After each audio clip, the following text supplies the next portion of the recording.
इसलिए मुरली में बाबा को बोलना पड़ा। क्या बोलना पड़ा? कि मेरे नजदीक रहने वाले बच्चे भी मेरे को नहीं पहचान पाते।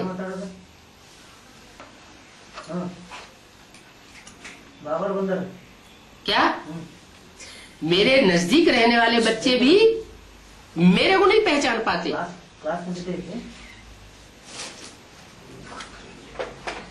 क्या मतलब? नजदीक फिर काहे के? अरे नजदीक ज्यादा प्राप्ति करेगा या दूर वाला प्राप्ति करेगा? नजदीक वाला ज्यादा प्राप्ति करेगा। फिर नजदीक वाले बच्चे मेरे को नहीं पहचान पाते, इसका क्या मतलब हुआ? है?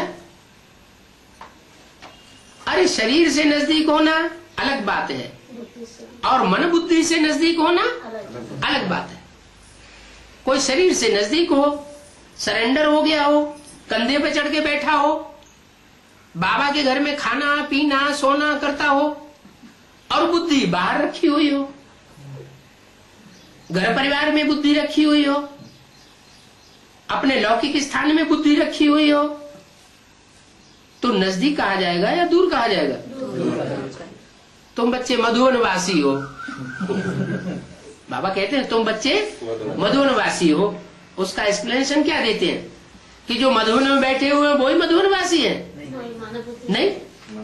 भले घरगस्त में रहते हैं, लेकिन घरगस्त में रहते हुए भी, बांधेली माताएं होते हुए भी, घरगस्त का काम करते हुए भी, अगर उनकी मन बुद्धि मधुवन में रखी रहती है तो कहाँ की वासी है? मधुवनवासी है। अंत समय में क्या होगा? अंत मते सो वो ही गति हो जाएगी जो सारा लंबा टाइम उन्होंने पुरुषार्थ किया है। लंबे समय तक उनकी मन बुद्धि वहां रखी रही तो अंत समय में कहाँ पहुंच जाएंगे? जब विनाश होगा मधुवन में पहुंच जाएंगे।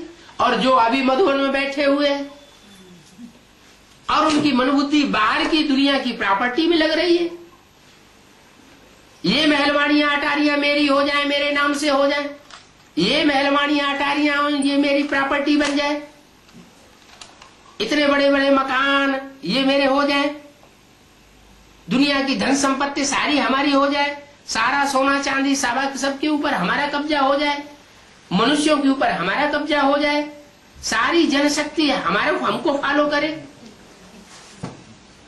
तो दुनिया में बुद्धि तो बाहर भटकेगी ना। अर्जुन जैसे पांडव ने भगवान से क्या मांगा और दुर्योधन जैसे कौरव ने भगवान से क्या मांगा? क्या मांगा? दुर्योधन ने मांगा आपकी सारी धन संपत्ति सेना वगैरह सब हमको दे दो।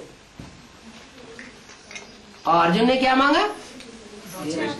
हमें कुछ नहीं चाहिए, हे भगवान मेरा तो एक शिव बाबा दूसरा नहीं, मुझे सिर्फ आप ही चाहिए। तो ये अंतर पड़ जाता है। क्या अंतर पड़ जाता है?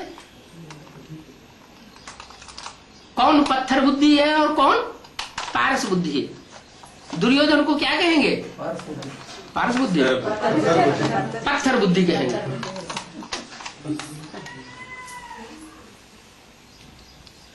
अरे भगवान से क्या नहीं प्राप्त हो सकता है?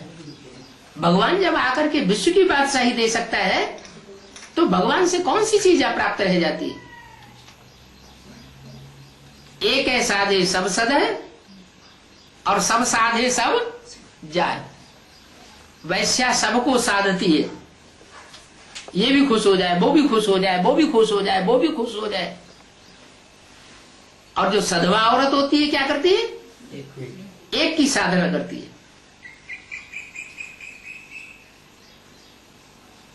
तो जो एक को साधती है उसमें पावर रहती है, ताकत रहती है।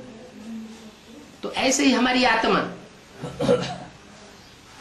अगर हम आत्मा बने हैं, ज्योति बिंदु आत्म की स्थिति में स्थित हुए हैं, तो हमारी बुद्धि में बैठेगा कि एक बाप से ही सारी प्राप्ति हो सकती है, दूसरों से कोई प्राप्ति होने वाली नहीं है। वो कितने भी बड़े बड़े आदमी हों, महान आत्मा पुण्यात्मा हों, कितने भी बड़े पुरुषार्थी हों, ब्राह्मणों की दुनिया के कितने बड़े बड़े महारथी हों, लेकिन उनके पीछे पड़ने से हमको कुछ मिलने वाला नहीं है। इसलिए मुरली में बोल दिया, क्राइस्ट या ब्रह्मा की पूजा से कुछ भी नहीं मिलेगा। क्या? फिर बाबा डोरापा भी देते हैं, कोई मम्मा के मुरीद, कोई बाबा के मुरीद, शिव बाबा को कोई पूछता ही नहीं। क्या? ब्राह्मणों की दुनिया में कोई ने मम्मा का आधार ले लिया, कोई ने ब्रह्मा बाबा का आधार ले लिया, लेकिन ब्रह्मा बाबा के अंदर जो बोलने वाली शक्ति है उसको नहीं पहचाना, उसके महावाक्यों को नहीं पकड़ा, क्योंकि जो मुरली है वही हमारी लाठी है। हम किसका आधार ले? मुरली का आधार ले। शिव ज्योति बिंदु निराकार, उसका साकार स्वरूप क्या चीज हमारे हाथ में आई? मुरली। मुरली से प्यार माना, मुरलीधर से प्यार।